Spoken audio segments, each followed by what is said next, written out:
네, 반갑습니다. 반갑습니다.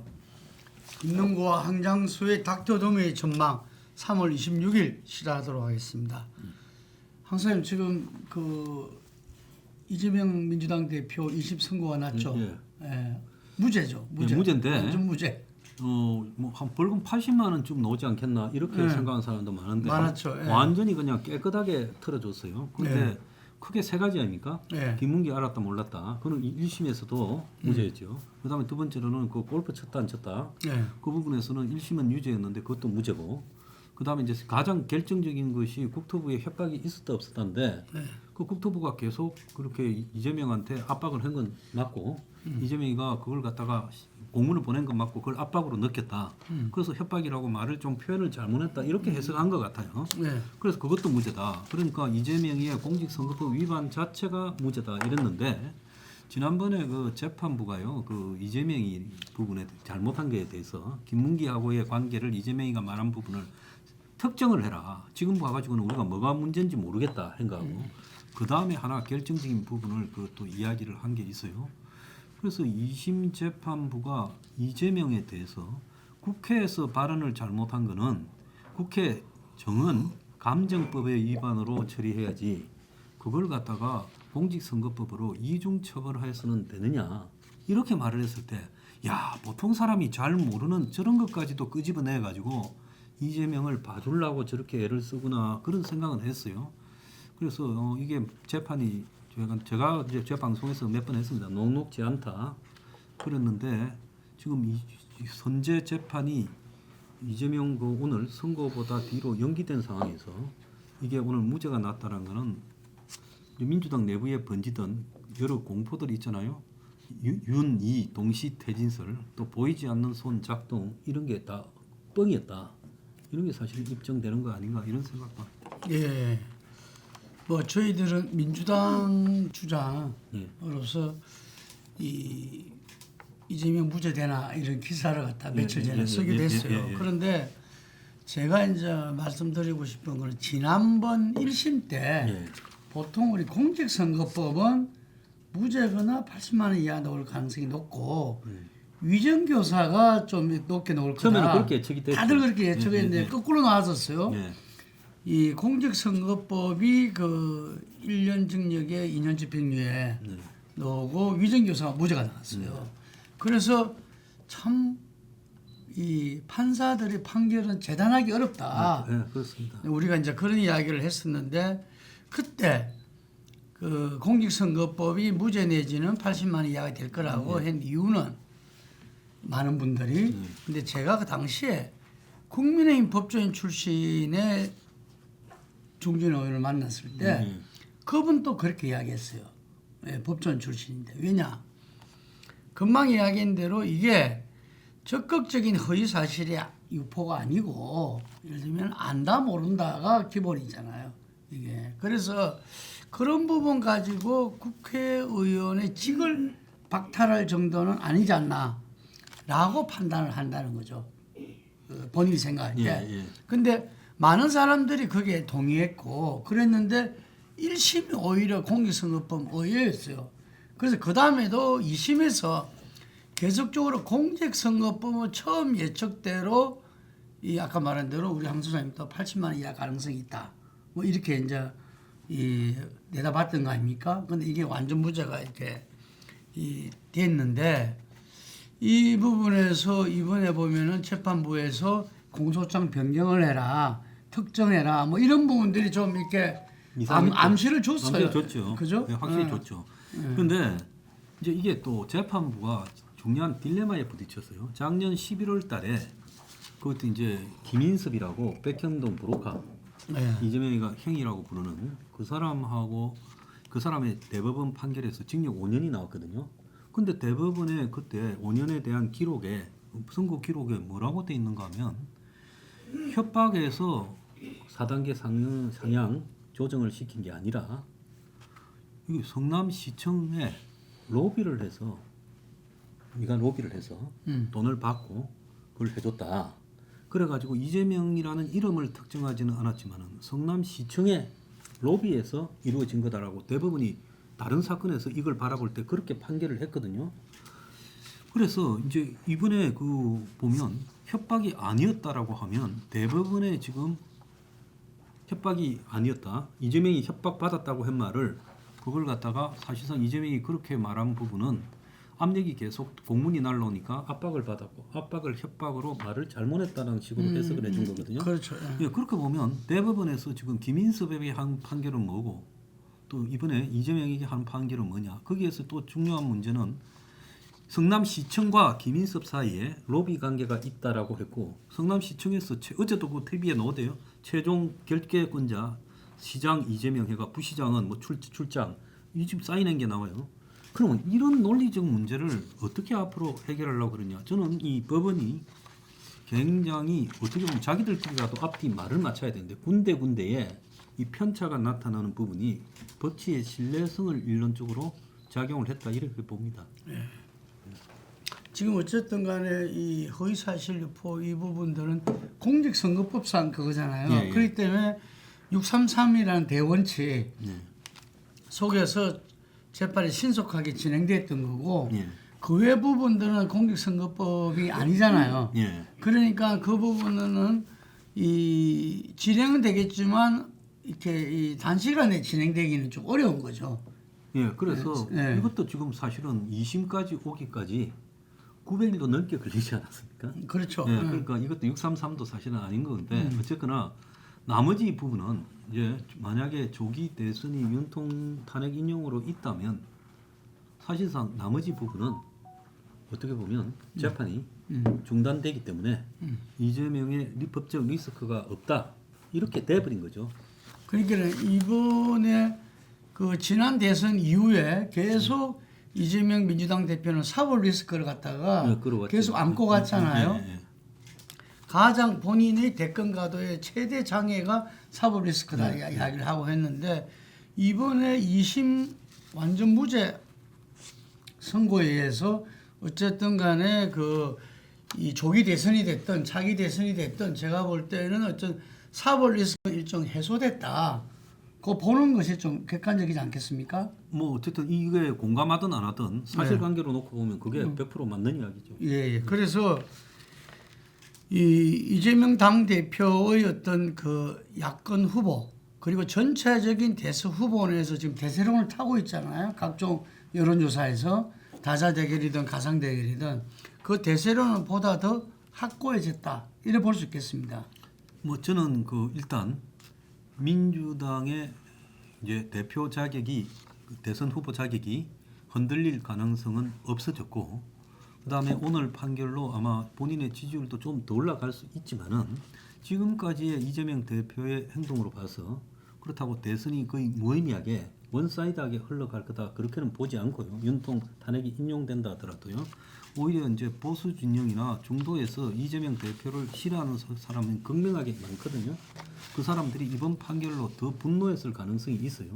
그렇기 때문에 야권의 이제 대선 후보 분열이냐라는 부분이 있으면 표들이 흩어질 수 있지만은 야권이 대선 후보 분열이 없다고 본다면 그래도 이재명이 넉넉하게 이기지는 못할 거다. 한번 봐야 된다. 저는 그렇게 보고 있습니다. 마지막으로 그때 이재명 대표가 2심에서 예. 지금 이 무죄가 나서 대권 가도에 날개를 달았다 이렇게 보는데 앞으로 보면은 이 야권에서 야권 통합 오픈 프라이머리를 갖다가 요청하고 있고 근데 민주당에서는 좀 부정적이고 그렇겠죠. 그랬을 때 지금 이 모든 분들이 이야기할 정권 교체를 하더라도 압도적으로 되지 않으면은 내일이 국정 운영하기 어려울 거다 이런 지적들이 많아요. 예. 그러려면은 이 뭔가 이재명 대표가 내리놓고 함께 공유하는 연합정부든 공동정부든 이런 모습을 보여야 된다. 자기가 정규제 대담에서는 문 대통령이 그 촛불 이후에 그걸 못한 부분을 지적을 했더라고요. 제가 보니까. 그건 좀 어떻게 보십니까? 저는 그 본인이 지금까지 이만큼의 한국의 정치 갈등의 당사자로서 서 있다면 윤 부분 이상만 윤이 경험해서 그렇지 사실은 경험을 안 했다면 실패한 경험을 안 했다면 이재명 또한 한국 정치에서 윤하고 똑같은 책임을 져야 될 문제적 인물입니다. 그건 좌파나 진보적 입장에서 보더라도요. 그런데 본인이 이제 자기가 무죄를 받았다 해서 당장 내일 아침부터 저분의 성격으로 보면요.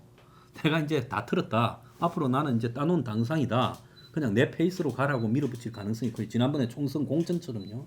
저는 그렇게 하다가는 그야말로 자신의 세력만으로 강경 그냥 좌파 세력만으로 대통령에 어떻게 당선된다 하더라도 제가 초기부터 지지율이 떨어지기 시작하면서 5년을 저 사람 또한 못 채울 가능성이 있다고 봅니다.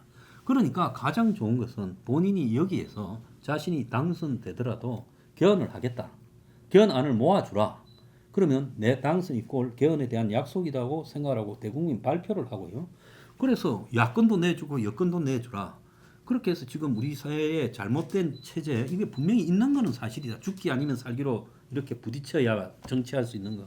그걸 하겠다라고 말하는 게 나는 그게 상식이라고 봅니다. 여기에서 또 내가 이제 눈앞에 다가왔는데 내 밥그릇을 왜 남을 줘. 그야말로 성자 독식이다. 카리스마다. 이렇게 가다가는 이거는 국가적으로 어마어마하게 불행해져. 이재명이 된다고요. 지금 이 길거리에 나선 보수들이요. 겁먹고 그냥 가만히 있겠습니까? 똑같은 지금 솔직히 도덕성을 가지지 못한 법비들에 의한 정권 출발이다. 이렇게 해석이 되면서 저항이 거슬 거고요. 또 이재명에 의해서 배제되고 이렇게 밀려난 과거에 그 민주당의 주류였던 사람들의 입장도 그럴 거다. 그러면 자기는 아주 작아진 소수를 데리고 그야말로 표에서 어떻게 좀 표도요. 나는 문재인만큼 더 못 얻을 거라고 봅니다. 실제 투표에 들어가면요. 그렇게 되면 그게 나중에 통치에 뒷받침되는 힘이 나오겠습니까? 그래서 저는 개헌을 하고요. 약속하고 또 지금 민주당의 비주류가 주장하는 오픈 프라이머리도 받아줘야 된다. 그것도 안 받는다 그러면요. 솔직히 말하면 대선이 조기 대선이면 2달인데 한 달은 경선이고 한 달은 본선거 아닙니까? 그러면 경선 기간이 한 달인데 그걸 못 받아줄 이유가 본인은 그럼 경선이 하기 싫고 뭐 김영록이나 이런 사람 둘러리사가 그냥 적당히 이겨버리고 싶습니다. 옛날에 최성이라고 둘러리 함 쓴 사람 있었잖아요. 고양시장을. 그래서 그렇게 가다가는 그건 아니다는 거죠. 모순이 더 심하게 지금 들어봅니다. 오픈 프라이머리가 당내 오픈 프라이머리가 있고 예. 그 전에 민주당이 이제 노무현 때부터 했던 게 당내 오픈 프라이머리죠. 후보는 당내 후보고 선거인단은 이제 국민들한테 받는 이런 건데 지금 조국 혁신당에서 이야기한 거는 그 야권연합 오픈 프라이머리는 뭐냐면은 당이 아니라 당이 다르더라도 당이 다르더라도 또 민주당에서 탈당한 사람까지도 다 포함시키고 포함해서 이제 그걸 그래 가야죠. 해가지고 야권 통합 오픈 프라이머리라는데 그래서 저는 지금 그 이재명 대표가 가야 될 길은 이건 것 같아요. 금방 이야기한 대로 뭐 내일부터 본인이 대통령 이제 다 된 것처럼 이리저리 할 수도 있겠죠. 마음으로는 이 최대 고비 사업 있을 거를 갖다가 어쨌든 간에 뭐 이겨냈다 하면 뭐 하는데 어째 극복한 꼴이니까 그렇지만 지금 본인한테는 가장 지금 엄중한 과제가 저는 주어졌다고 봐요. 뭐냐면 그게 바로 국민 통합입니다. 우리가 지금 2016년도 오히려 촛불 시민혁명이라 하고 문재인 정부가 들어선 이후에 오히려 이 진영 갈등이 더 심화된 거 아닙니까? 예. 오히려 양극화도 더 심화되고 모든 게 저는 그거 다 인정해야 된다 봐요. 진보도. 그래서 이 부분의 해결을 일방이 할 수 있는 일이 아니다. 예를 들면은 지금 거급하라고 하는 사람이 본인들이 잘못해서 지금 이러니까 본인들이 그걸 전부 다 중단하고 전부 다 집으로 돌아가라 한다고 해결될 문제가 아니라는 이야기죠. 예. 그러면 그 부분에 대해서 해결을 하고 나서야 되는 게 국가 지도자고 그 부분에서 대통령이 나선 부분 또 대통령이 가장 유력한 사람이 그걸 1차적으로 해결해야 되는 문제거든요. 그래서 본인한테 가장 주어진 과제는 국민 통합이다.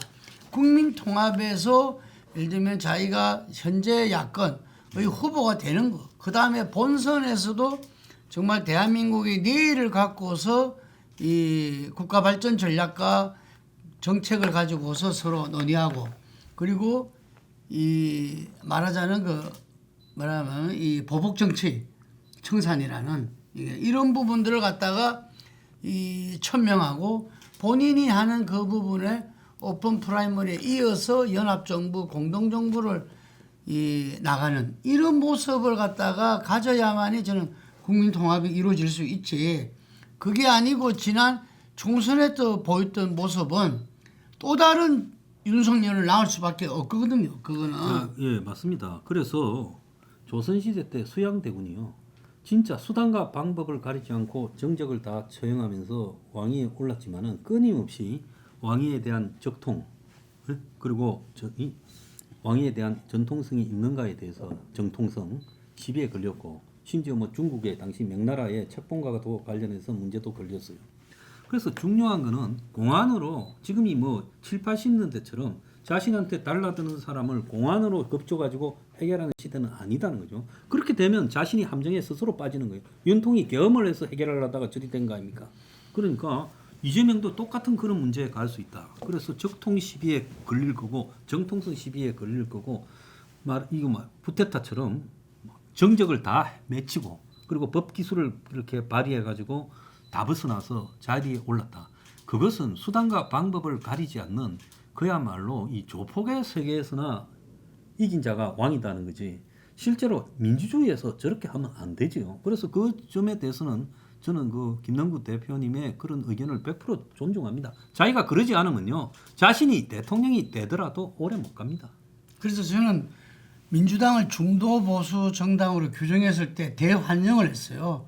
이게 실제로 민주당의 역사가 보수 정당이죠. 예, 과거에 옛날에 뭐 제가 건너가 화나가 이런 분들은 옛날에 민주당에 있을 때 많이 만나 그분들은 중도 보수죠. 예. 그런데 지금 우리 사회가 이제 그 민주당이 진보도 대변할 수밖에 없는, 그렇기 때문에 진보와 보수로 했던 거고, 그래서 오히려 이 지점에서 저는 건전한 정말 그 진보 정당이 새롭게 꾸리는 하나의 계기가 되고, 그리고 이 우리가 포괄주의 정당이라 그러잖아요. 현대 정당은. 예. 그래서 그 민주당이 진보에서 보수까지 폭넓게 그 부분들을 포괄하면서 어떤 그 이 국정 운영을 해 나가는, 그러려면은 그게 사람으로 나타나야 되잖아요. 그래서 그 보수 사람 인사하고도 손을 잡고, 그게 유명한 게 이 DJ가 결국은 김중건 그 대표라든지 그 이종찬 국정원장, 지금 강복회장 이런 분들도 다 손잡고 그걸 했잖아요. 그래서 IMF도 극복하고, IMF 극복이 뭡니까? 국민 통합이 없었으면 IMF 극복을 못했죠. 미국이 당시에 결정적으로 도와줬는데 그 부분 또한 김대중 그때 당시 대통령의 그런 모습들이 미국의 신뢰를 도한 거 아니겠어요? 그리고 또 DJP 연합도 그렇고요. 그런데 지금 뭐 트럼프다 굉장히 지금 세계가 지금 막 회오리 소용돌이 치고 있는데, 거기서 이재명 대표가 정말 국가 지도자로서 나서려면 바로 그런 힘이 기본적으로 있어줘야 되는 거고, 저는 그래 과감하게 우리 유승민 대표나 이런 분하고도 그 보수에서는 배신자로 프레임 씌워가지고 아무 역할도 못하고 있지만 얼마나 훌륭하신 분입니까? 이분들하고도 이렇게 저는 손잡고 함께 어우러지는 그런 대한민국을 만들어가는 것을 바로 내일부터 시작해야 된다. 그리고 그걸 할 때 본인이 아까 말한 대로 개헌에 대해서 이제는 더 이상 주저할 필요 없어요. 개헌에 대해서 본인이 구상도 이야기하고 시기도 약속을 하고, 예를 들면 그렇게 가야 정말 이 한 단계 올라가는 어떤 국가 지도로서 이 본인이 뒤를 갈 수 있고, 그럴 때 조기 대선이 벌어지더라도 정말 페어플레이 속에서 이 국민들이 정말 박수 칠 수 있는 그런 승부가 되지 않겠습니까? 그래서 저는 대통령 하고 나면 1년이 좋지 나머지 4년은 지옥일 거라고 봐요. 나는 윤통이 어떻게 생각을 해보면요, 대통령 하면서 2년 차부터 벌어진 저 소란 속에서 자신이, 왜 소설 같은데 그런 사람 많이 나오잖아요, 하기 싫어져서 욱하고 했다고도 봅니다. 하려고 진짜 했으면 굉장히 치밀한 계엄을 했겠지요. 그래서 대통령 2년 차에 벌써 대통령이 하기 싫어졌을 수 있어요. 이재명 대표한테 내가 묻습니다. 5년을 하나 1년을 하나 존경을 받고 국민 화합을 이루면 1년한 대통령이 그야말로 완전히 국민들한테 배척되면서 지지율 낮게 겨우 꾸려가다가 탄핵 될똥말똥하고 끌어가는 것보다 훨씬 낫다고 봐요. 그래서 역사에 어떤 사람으로 기록될 건가로 생각해야지. 지금까지 이재명은요, 역사를 생각하지 않고 술수에서 나만큼 뛰어난 사람이 없다라는 기술 경쟁을 하고 있어요. 그리고 저렇게 쳐내고 또 이렇게 쳐내고, 지금처럼요, 뭐 최상목 탄핵안 발의할 때 그 사당을 다 끌고 다니면서 광화문 앞에 사당을 다 끌고 가고 지금 이재명의 위성 정당 1, 2, 3, 4지 제대로 된 진보 정당이 어디 있습니까? 이렇게 정치하면요 저는 절대 안 된다고 본다 그런 생각합니다. 그런데 또 엄중한 게 사실은 지금 공직선거법 무죄가 됐지만 본인이 대통령대에서 형사소추 뭐 말하자면 재판 받지 않는다 칩시다. 치더라도 대통령 임기가 5년이잖아요. 이게 뭐 10년도 아니고 그래서 5년 지나고 나면 또 재판이 줄줄이 있습니다. 줄줄이 있겠죠. 거기에서 어떤 나라와 민족을 위해서 헌신하고 희생하고 성과를 낸 대통령한테 온 국민들이 또다시 시비를 걸지는 않죠. 그래서 이 본인이 이렇게 나라와 역사를 가는 길이 결국 그게 본인을 위한 길이다. 저는 그 말씀을 꼭 드리고 싶어요. 저는요 보수한테 심지어 정광훈 목사한테라도 두렵지 않은 이재명이 돼야 된다. 그런데 그렇게 되지 못하면 결국은요 대통령 침식하는 날이 최고고 그 다음부터 밑으로 처박힐 거라고 보고 있습니다. 자 오늘 2심 선고에서 무죄를 받은 이재명 민주당 대표가 대한민국의 국가 지도로서 거듭날 수 있도록 파이팅을 하면서